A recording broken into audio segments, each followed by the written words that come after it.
Lander module. नमस्कार दोस्तों, 23 अगस्त 2023 का दिन इतिहास में दर्ज हो गया। यह वो दिन था जब चंद्रयान 3 ने चांद के दक्षिणी ध्रुव पर सफलतापूर्वक लैंडिंग की थी। इसके लिए हमारे वैज्ञानिकों की जितनी तारीफ की जाए कम है, लेकिन अटपटा तब लगा जब इसका श्रेय इसरो के वैज्ञानिकों से ज़्यादा प्रधानमंत्री नरेंद्र मोदी को दिया जाने लगा। आप देखिए कि चंद्रयान 3 की सफलता को इस तरह से दिखाने की कोशिश हो रही है कि मोदी है तो मुमकिन है, जबकि जिस दिन चांद के दक्षिणी ध्रुव पर चंद्रयान 3 की सॉफ्ट लैंडिंग कराई गई तो ये दिन देश के वैज्ञानिकों और इंजीनियरों का दिन था। लेकिन लगता है कि सफलता को भी केवल एक व्यक्ति तक ही सीमित कर दिया गया है। ऐसा नहीं है कि देश को आज़ादी के बाद कोई उपलब्धि नहीं मिली। ऐसे कई मौके आए जिन पर देश ने गौरवान्वित महसूस किया, लेकिन इस तरह से फोकस केवल एक व्यक्ति तक सीमित नहीं रहा। इसका श्रेय कहीं ना कहीं देश के मेन स्ट्रीम मीडिया को भी जाता है, जो ये बताने में लगा हुआ है कि कैसे चंद्रयान 3 के बाद नरेंद्र मोदी की लोकप्रियता बढ़ रही है।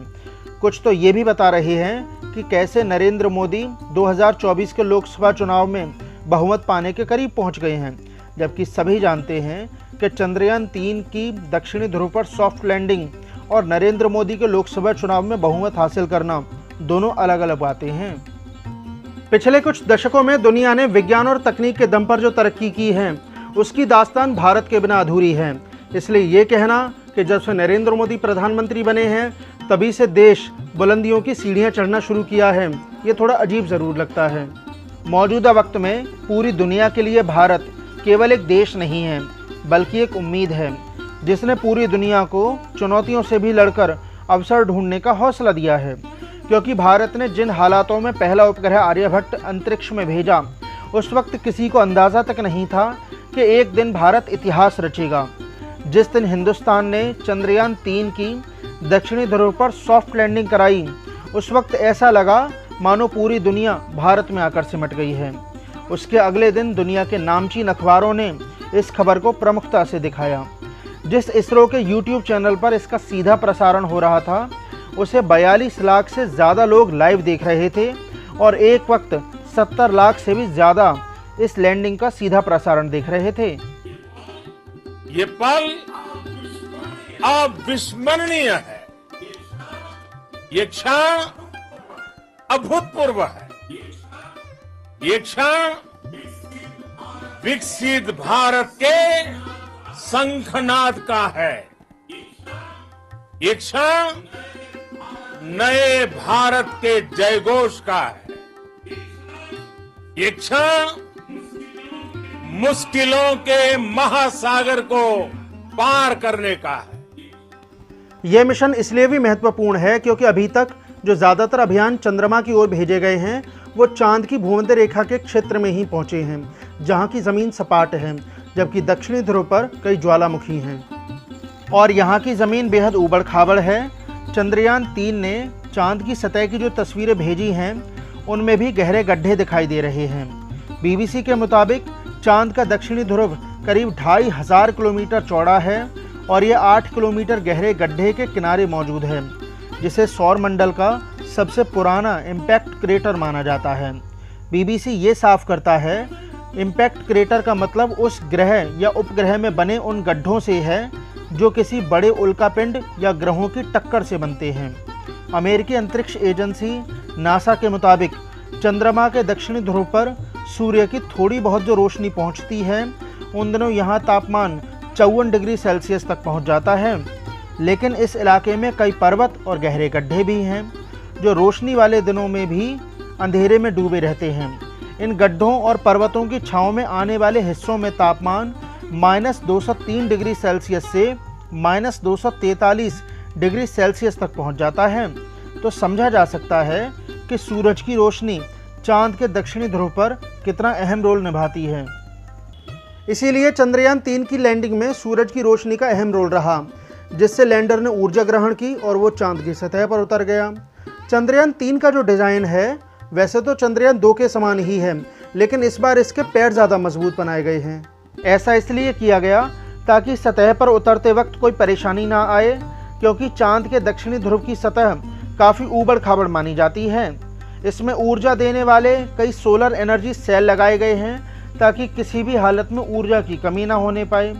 इस चंद्रयान में उन गलतियों को दूर करने की कोशिश की गई है जो चंद्रयान 2 में की गई थी। इस 21वीं सदी में चीन और भारत ने ही चंद्रमा पर सफलतम लैंडिंग कराने में कामयाबी हासिल की है, जबकि 20वीं सदी में अमेरिका और रूस ये कारनामा कर चुके हैं। पिछले 4 साल में रूस के लूना 25 से पहले भारत, इजराइल, यूएई और जापान की एक कंपनी ने चांद की सतह पर लैंडिंग कराने की कोशिश तो की, लेकिन वो इसमें कामयाब नहीं हुए, जबकि भारत ने दुनिया को अपनी तकनीक का लोहा मनवाया है और पहली बार में मंगल मिशन की तरह चांद के दक्षिणी ध्रुव पर सफल लैंडिंग कराकर भारत पहला देश बन गया है। साल 2008 में जब चंद्रयान 1 लॉन्च किया गया तो तब के प्रधानमंत्री मनमोहन सिंह उस वक्त जापान में थे, और अब जब चंद्रयान 3 चांद के दक्षिणी ध्रुव पर लैंड कर रहा था तो मौजूदा प्रधानमंत्री नरेंद्र मोदी ब्रिक्स सम्मेलन में हिस्सा लेने के लिए दक्षिण अफ्रीका के जोहानिसबर्ग गए हुए थे। वैसे चंद्रयान 1 की सफलता के 1 साल पहले ही चीन ने अपना अभियान चांद पर भेजा था। तो तब के इसरो के डायरेक्टर रहे जी माधवन नायर ने यह कहा था कि चीन हमसे 1 साल आगे ज़रूर निकल गया है, लेकिन हम इस अंतर को कम करने की पूरी कोशिश कर रहे हैं। और आप देखिए कि देश के वैज्ञानिकों ने अपना वादा निभाया। आज भारत दुनिया का ऐसा पहला देश बन चुका है जिसने चंद्रमा के दक्षिणी ध्रुव पर सफलतम लैंडिंग कराने में कामयाबी हासिल की है।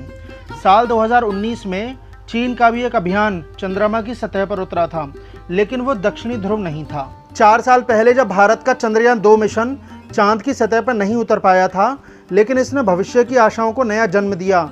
आज के समय में इसरो के पास वो टेक्नोलॉजी है जिससे दुनिया भी हैरान है। बताया जा रहा है कि चंद्रयान 3 का ये मिशन 14 दिनों के लिए ही है। दरअसल जैसे पृथ्वी पर दिन और रात होते हैं, ऐसे ही चांद पर भी होते हैं। तो ऐसे में सूरज की रोशनी वहाँ 14 दिन के लिए ही रहती है। उसके बाद अगले 14 दिनों तक चांद के दक्षिणी ध्रुव पर अंधेरा ही रहता है। ये आंकड़ा पृथ्वी के 14 दिन के हिसाब से बताया जा रहा है। इन दिनों में प्रज्ञान रोवर कई ऐसी अहम जानकारी शेयर करेगा जो फिलहाल के लिए केवल भारत के पास ही रहेंगी।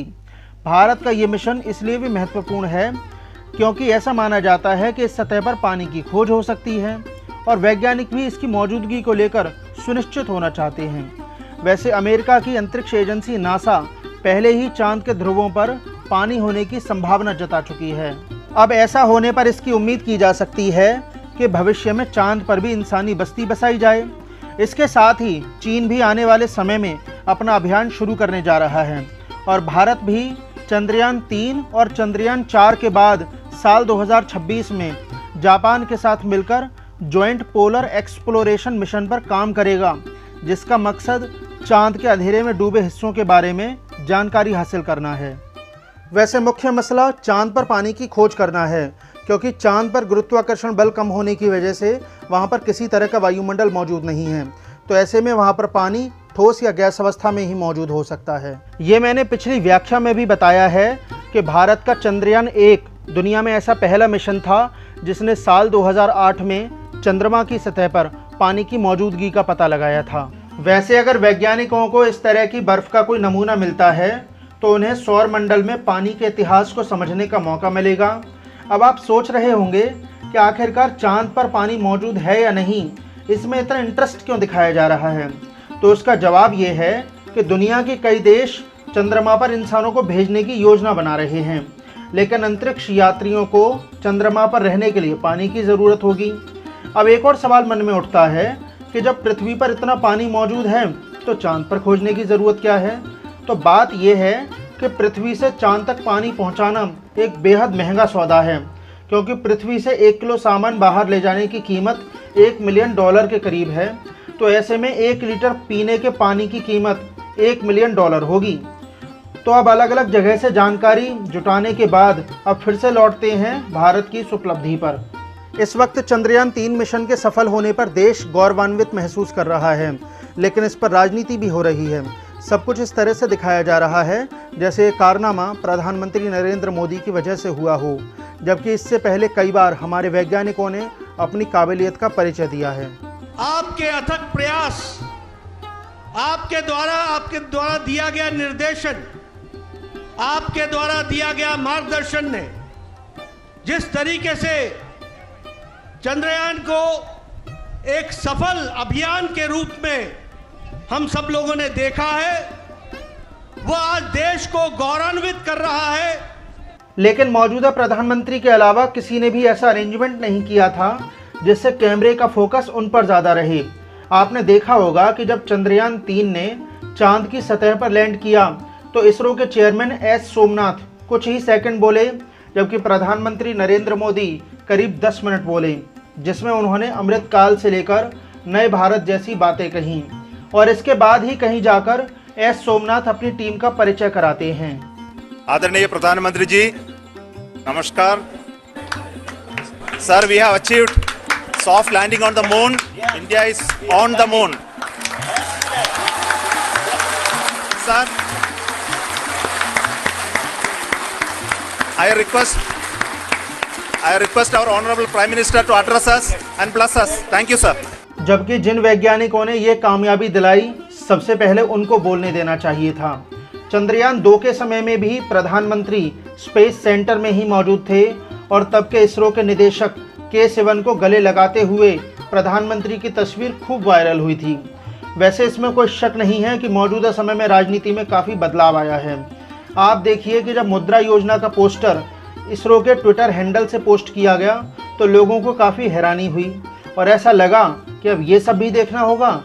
5 नवंबर 2013 को जब मंगल मिशन लॉन्च किया जा रहा था तो तब के प्रधानमंत्री मनमोहन सिंह ने इसरो के तत्कालीन चेयरमैन के राधाकृष्णन को फ़ोन कर बधाई दी थी। ऐसा नहीं है कि तब कवरेज प्रधानमंत्री को नहीं मिलती थी, लेकिन अगर आप देखेंगे तो मनमोहन सिंह की कवरेज और नरेंद्र मोदी की कवरेज में काफ़ी अंतर दिखाई देगा। खैर, अगर मौजूदा प्रधानमंत्री को ये सब अच्छा लगता है तो ऐसा ही सही। चलिए हम वीडियो में आगे बढ़ते हैं। आप देखिए कि इसरो समय समय पर इतने कीर्तिमान स्थापित करता जा रहा है, तो ऐसे में देखने में ये लगता होगा कि इसके मिशन काफ़ी महंगे होते हैं। हाँ, होते ज़रूर हैं, लेकिन नासा के मुकाबले काफ़ी कम होते हैं। और इस साल जब हिंदुस्तान ने इतिहास रच दिया है, वैसे देखा जाए तो सरकार की ओर से जो बजट अंतरिक्ष कार्यक्रमों के लिए इस साल दिया गया उसमें भी 8% की कमी कर दी गई।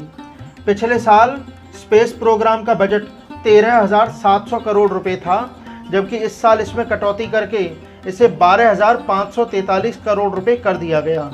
अब ये कमी क्यों कर दी गई, ये भी एक सवाल है, लेकिन इसके बावजूद भी हमारे वैज्ञानिक नित्य नए कीर्तिमान स्थापित कर रहे हैं, तो इसके लिए उनकी तारीफ ही होनी चाहिए।